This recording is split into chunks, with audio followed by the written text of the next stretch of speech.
Hi everyone, welcome to Sports Insider. I am Dan Labbe, and look who's back this week. Fedor is with us. We've got a packed show for you. Mary Kay Cabot will join us to talk Browns. They have a new VP of Player Personnel. She, of course, is also at the Senior Bowl this week. And Haynes will talk Cavaliers. A lot has certainly happened since our last show. And then we'll talk to Doug Lesm about Ohio State football, a little recruiting talk. But first, as promised, let's bring in Mary Kay Cabot. How are you today, Mary Kay? I'm fine. How are you doing? Doing well. And Mary Kay, finally the front office structure is complete. The Browns go to the Colts organization. They get Andrew Berry. He is 28 years old. I don't remember what I was doing at age 28, but it was not running the personnel side of a football team. Tell us a little more about Berry. Well, we know that once again it's another Harvard grad. So they've got 3 Harvard grads running the team. They've got plenty of brain power up there. The IQ is very, very high. So we shall see how that translates into picking good football players. That's obviously the whole key. But as I've been moving around Mobile here and talking to different NFL executives, he's got a great reputation in the league. The people that know him think very highly of him. Of course, everybody, the first thing they say is that he's very, very smart, really, really good guy, real personable. People like working with him. Obviously, very hard worker. And, you know, the only thing that I do here is that people worry a little bit that he doesn't have the college experience. So, you know, there's a little bit of skepticism on the part of some in the league. Others are applauding the Browns for being innovative. Mary Kay, going beyond just Andrew Berry, for so long, so many people around the NFL have looked at the moves that the Browns have made and they've kind of scoffed at them, or they've scratched their head because of some of the guys that they've hired. Being in Mobile and talking to a number of people from the NFL, how is the perception of the Browns right now after this offseason? Well, you know what? It's mixed. There's a lot of football, like real football purists down here in Mobile, and the football purists, you know, don't really love the way that the Browns are going with this because, again, it seems to be a lot of, Moneyball and analytics and things like that. And the football purists, you know, they just like good old-fashioned going out and trying to evaluate a football player by his skills and what they're seeing on the field at these practices and on the tape and those kind of things. So there's a whole segment of the football world that doesn't like it.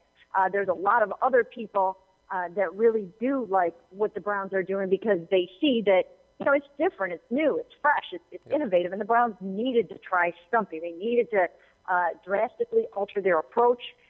And again, you know, the proof will be in the talent acquisition over the next 3 years. It's going to take that long to figure out if this plan is really working.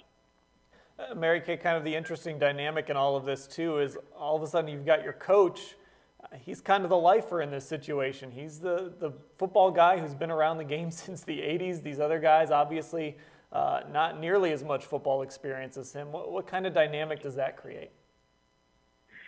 Well, you know what? Hugh is really focusing on, you know, just the people side of it, which I think is great. He's open to all the analytics, and when they bring something to him and they say, hey, look, here's a free agent that we think can help the team, that, you know, if you sit down with him and you like him, I think they'll bring the two things together. The talent evaluation just from from a visual standpoint, you know, just watching and that kind of stuff, and also talking to players and getting a feel for them as people. I think they'll marry that with the whole analytics piece, and Hugh brings that personal element to it. And he's down here meeting with players, talking to players. I'll be writing a little post later today on him meeting with Carson Wentz. So he's bringing that side to it. So I actually think that they have the best of both worlds right now. Talk to us a little bit about Carson Wentz, Mary Kay. It seems to be like he's the big name down in Mobile creating all the buzz. He really is, and you know what? From what I've seen so far, even from the very first day, just watching the footwork and just the way he moves, he's very, very agile, and his footwork is very, very good. He's getting really good reviews. He's got a very strong arm. So he's got all the things that you'd like to see on paper. The only thing that you would worry about, I suppose, if you were a team picking him, is the level of competition that he played against. As North Dakota State. The people that I've talked to down here, they're not worrying about that. They think that he's the real deal. And one personnel executive that I talked to, that I'll be putting this in my story today, is he said basically the Browns need to take this guy at number 2, and they will, if they do it, they will be set for years and years. All right, Mary Kay, the Browns haven't come out and said anything definitive about Johnny Manziel, but what we do know is that Sashi Brown's comment about him was that he was on the roster. Hugh Jackson said he has not spoken to Johnny Manziel yet. He wasn't in the first batch of players, which kind of doesn't strike you as something you would do with a guy you view as a franchise quarterback. Can we kind of read into this and determine the future of Johnny Manziel? What is it? Well, you know what? I thought it was very telling down here when I sat with Hugh down here yesterday for a little while, and when he, when he basically said, I asked him, why haven't you talked to Johnny Manziel yet? And like you said, he said, you know what? He wasn't in the first batch. I mean, if I'm the new head coach of a football team and my potential franchise quarterback is on the roster, he's probably one of the first phone calls that I make, the first person that I reach out to. So to me, it speaks volumes that he has not talked to Johnny Manziel. And here's the other thing. I asked, too, guys have been texting Hugh, calling Hugh, stopping in to visit with him in Berea. He's not heard from Johnny Manziel yet either. So it's been a two-way street. They haven't communicated. I think it's very, very significant. If I were Johnny, the first thing I would have done was text or call Hugh Jackson and say, you know what, I cannot wait to meet with you. I'm committed to this. I'm dedicated. What you see is going to be different than what you meet, and I would have done that by now. So it's just an odd dynamic, and I do think that it basically says, hey, you know what? You're not showing us anything right now, and we're ready to move on. All right, Mary Kay Cabot, our Browns beat reporter. Thanks for the time, Mary Kay. Thank you, guys. Yeah, that does stand out to you. Like if you honestly believe Johnny Manziel was part of your future, whether you think he's your franchise quarterback or not, you would say more, you would praise him more than you would Austin Davis in a press conference, and you would probably talk to him by the end of January. How awesome would it be if Johnny Manziel was trying to call Hugh Jackson and he gets his voicemail and it's like, hi, this is new head coach of the Cleveland Browns, Hugh Jackson. If this is Johnny Manziel, your time will come. Anybody else, leave a message and I'll get back to you. I mean, it does speak volumes. Mary Kay is absolutely right. This is a guy who 8 weeks ago, people inside the organization were looking at possibly, maybe, being the quarterback of the future. Now the new head coach, who is great with quarterbacks, you hired him because he is great with quarterbacks, wants nothing to do with the kid. Carson Wentz, too, an interesting name. That's strong arm. That's kind of one of the things you watch for as Hugh Jackson goes through this process. Andy Dalton, Joe Flacco, Carson Palmer. All guys, no matter what other flaws you may point out with them, all have strong arms and can play in the pocket. All right, let's talk some Cavaliers basketball. We bring in our Cavaliers beat reporter, Chris Haynes. Chris, how are you? Doing fine, guys. All right, Chris, the Tyronn Lue era is now upon us. There hasn't really been a great test for this team, but I mean, what are your early impressions so far? Well, while they're going through this transitional period of trying to accelerate the offense, I guess it definitely helps when you got mediocre opponents coming to town. So from that standpoint, they're trying all these new aspects of offensive flow out on the right teams, and I guess the hope is that they can get the jitters out and kind of work through it before they face those, the big teams like we got that San Antonio Spurs squad coming up real soon. So, Chris, looking at some of the changes that Ty has tried to implement here, obviously they want to play faster. They want to talk about sharing the ball more. There's been some more small ball with Kevin Love playing at the 5, LeBron James playing at the 4. Of the changes that he's trying to implement, what do you think is going to best serve the Cavs when we get into April, May, and June? Well, just getting out on a break more, because in the playoffs, when the defense gets set, it's very hard to score on any type of defense. And I'm talking about even the subpar defenses like the Philadelphia 76ers. Whenever you give the defense a chance to key in on a guy, they're going to have the advantage. And in the playoffs, that's when the game really slows down. It's really half-court set.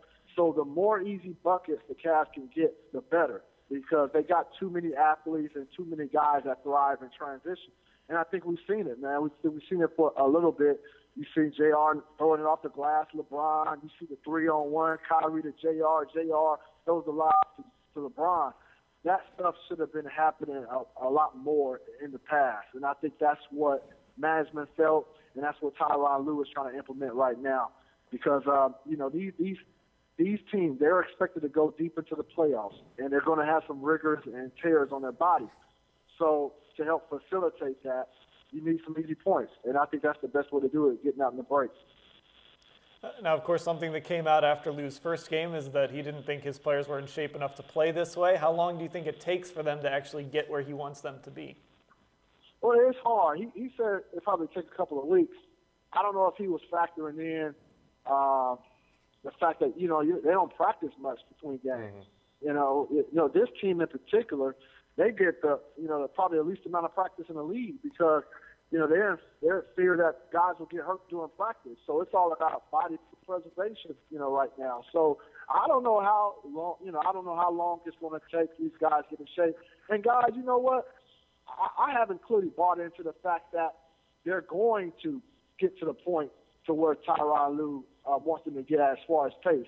I think that's what he wants to implement, but I mean that's very difficult to do in the middle of the season. I mean it can be something that he hopes for and strives for, but I wouldn't be surprised if he scraps it and be like, you know what, screw it, let's go with what we know. Let's try to get it done the best way we can, because it's going to take a lot to just adjust and modify things approach right now. But that's what they're trying to do, so we'll see what happens.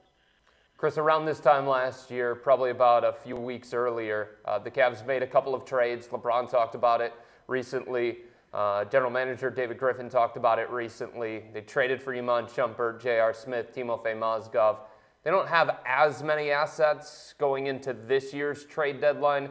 Do you expect them to be active around the time of the trade deadline? Yeah, they have to be.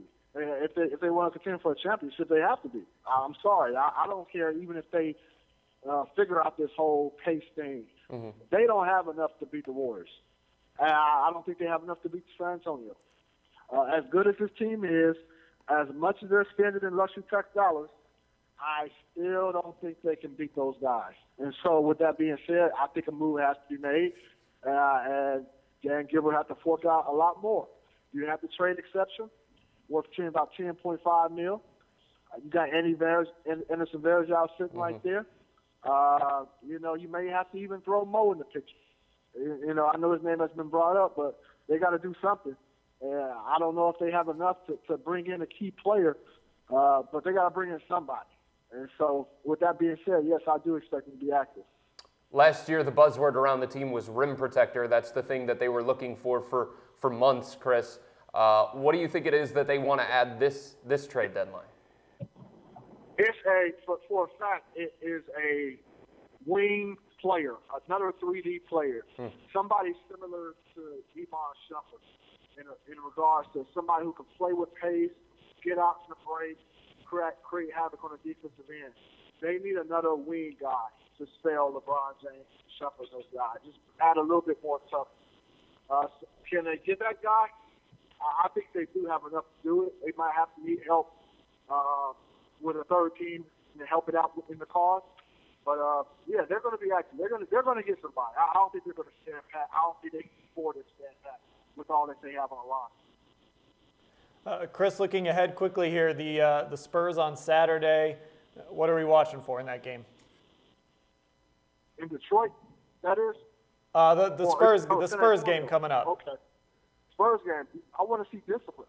I want to look at discipline because San Antonio, they're going to play real sound offensive basketball. The Cavaliers defense has to be disciplined. And then on the offensive end for the Cavs, you want to see if they can impose that fast-paced offense on San Antonio because they want to slow it down. They don't want to move. So it's going to be about who can impose each other's will. And I think that's what's going to sum it up. It was announced last night, Ty Lue going to be the head coach of the Eastern Conference All-Stars. Chris, should he be the head coach of the Eastern Conference All-Stars? Did the NBA get this one right? Well, based off of the parameters that's out there right now, yes. Should he? My personal opinion, no. I don't think it looks right. Three wins, and I understand it's the coaching staff of that team and not necessarily the head coach, but it just doesn't look right. I don't like it personally. The players, they're saying all the right things. With Toronto, Dwayne Casey, the way he got that team playing, the fact the All-Star game is in Toronto, You know, I think it would be a good field story if they can make that work somehow. But hey, the rules are as they're constructed now. You got to roll with the punches, roll with the flow. But as of now, Tyronn Lue's the head coach. All right, Chris, thanks for the time. Take care, guys. All right, so Ty Lue has 2 wins. He'll coach the All-Star team. This is Kevin Love said last night. Such a bizarre situation. 66 win percentage. Take that, right? There you go. Look, Chris mentioned it. It's all about beating the Warriors. We saw them again last night. I mean, they're hot again. Yeah. Klay Thompson goes for 45 last night. Yeah. That team just looks, I mean, I hate to say this. It's January. It's a long ways, but that team looks unbeatable right now. And few people in Cleveland are going to admit this, but the Warriors are all in the head of the Cavs. Yeah. If you go back to David Griffin's press conference from Friday, and you just listen to the things that he said and why he decided to fire David Blatt, you could listen to everything that he said and say, okay, that's got a Warrior slant to it. They want to play faster. They want to have more fun. They want to play with smaller, more effective lineups. Everything that they're going to do from now to the trade deadline and beyond the trade line, finding rotations, finding lineups, it's going to be with one thing in mind. How do we beat Golden State? Because we simply have not been able to do that. And the Warriors are in a lot of people's heads right now, Oh. obviously. Not only are they in pace to win, over 72, Right. they're in the entire NBA's heads right now. All right, let's go ahead and switch gears. We don't talk about this a lot on our show, so it's good to have Doug Lesmerises joining us here to talk a little Ohio State football. Doug, how are you? I'm doing well, guys. How are you? We're doing well. Of course, signing day is fast approaching. As you look at Ohio State's 2016 class, is there one player that stands out to you as the guy that you really like? Well, it's a class that is rated number 2 in the country at the moment. Signing day is next Wednesday. They have 22 guys in the class right now. They probably could add another 2 or 3 maybe. They got a quarterback a couple weeks ago, Dwayne Haskins out of Maryland, who very well could be a guy that ends up starting for a couple of years at Ohio State. They had another quarterback recruited, committed previously from Texas. He left the class to go play receiver at Oregon. And this Dwayne Haskins kid had been a Maryland commit. They had been on him early, then backed off. And again, I think a pretty highly rated quarterback late in the process. Quarterback recruiting is always where you turn first. And once they lost the guy to fill that quarterback slot with him was a pretty big deal. Doug, are you surprised, though, that they were able to get a guy the caliber of Haskins, because you do still have J.T. Barrett around? Correct me if I'm wrong, but you still have the other kid that came in last year who didn't really play, and he's a young guy, and now you've got this guy. It would seem like sometimes these higher caliber recruits would look at the overall depth chart and try and stay away. Yeah, I mean, that definitely happened to them when they had Terrell Pryor at Ohio State, when Terrell Pryor started as a freshman. And people saw, well, that guy's going to be there for a while. Right. It was hard for them to fill in behind him. But, a kid like Dwayne Haskins, he would see that J.T. Barrett's going to be the quarterback this year. I don't think J.T. Barrett will go to the NFL early. He'll probably be the quarterback the next year. But then there's no sure things at Ohio State beyond J.T. Barrett. There's Joe Burrow, who was a freshman last year, was a really good Ohio quarterback. There's Torrance Gibson, who might be a quarterback, might be a receiver, was a big recruit last year. And then they have Danny Clark coming in, who's been committed to their 2017 class forever. So if you're Dwayne Haskins, you would see, listen, I have 2 years to sit behind J.T. Barrett, and now I have as good a chance as anybody to fight for the starting job. And if I win it, I could be the starting quarterback at Ohio State for 2 or 3 years. A name, of course, that Ohio State fans will recognize, the Bosa name. Nick Bosa is coming to the Buckeyes. Can he be as good as his brother? We've been talking about Nick Bosa for a long time. You saw this coming from Joey's freshman year, that Nick Bosa was going to be a Buckeye too. And everybody along the way has said the same thing, which is Nick is better. Like, what does that mean? He's better than the guy who was a 2-time All-American and might be the number 1 pick in the draft? He's better? He's more experienced. I think he gained all the things the little brother gains because the big brother leads the way. I think he's more refined. I think he started working on his technique earlier. He started thinking like a football player earlier. He definitely has the body. He's like 265 pounds already. The one thing for him is he's coming off an ACL tear. If he didn't have that, I absolutely think he could compete for a starting job next year as a true freshman, just like his brother did. but we'll have to see with the injury. But this guy, I think, is basically a can't-miss guy on the defensive line who's going to be a multi-year, all-Big Ten kind of player at Ohio State. Doug, Ohio State obviously has to replace a lot of talent that's leaving for the NFL. Was there a guy that ended up declaring for the NFL that kind of surprised you or maybe even surprised Ohio State? I think a couple surprised them. Urban Meyer had mentioned that he was a little surprised by Tyvis Powell. Mm-hmm. I wasn't surprised by Tyvis Powell at all. Not because he's going to be a first-round pick, but because it was just time for him to go. He'd graduated. He'd been a captain. He was a 4-year kid who had redshirted. He was a 3-year starter. He'd done everything he could do there. He won a national title. So I wasn't that surprised by that. Probably the one guy is Jalen Marshall at receiver. If he had come back, he would have been the number 1 receiver next year. Might have been the number 1 threat in the offense. But I think he just really wanted to go. And I think sometimes if it's in your heart and you really want to go, even if it, quote, doesn't make sense, I think you're better off going.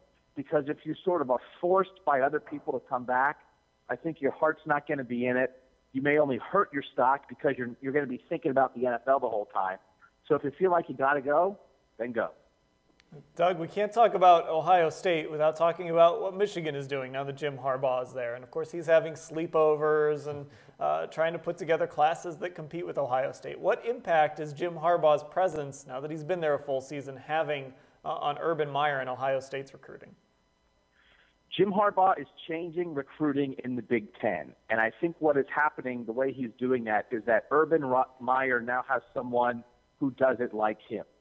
And that's someone who is creative. That's someone who is aggressive. That's someone who goes all over the country. And I think it's sort of, when Urban Meyer did it, it changed Big Ten recruiting. But when one guy does something, that could be an outlier. Now it's a trend.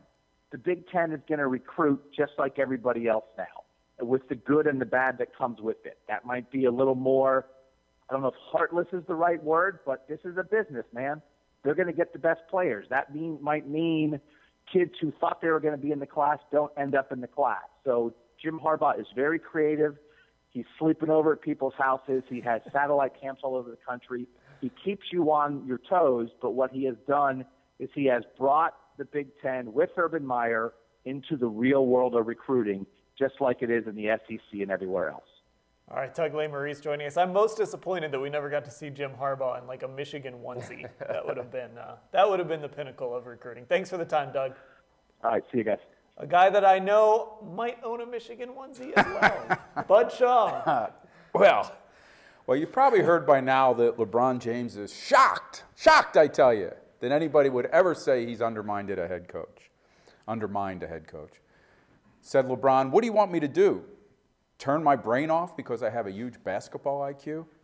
James is a savant for sure. I feel the need to say, don't get any ideas, Jimmy Haslam. I'm talking basketball savant.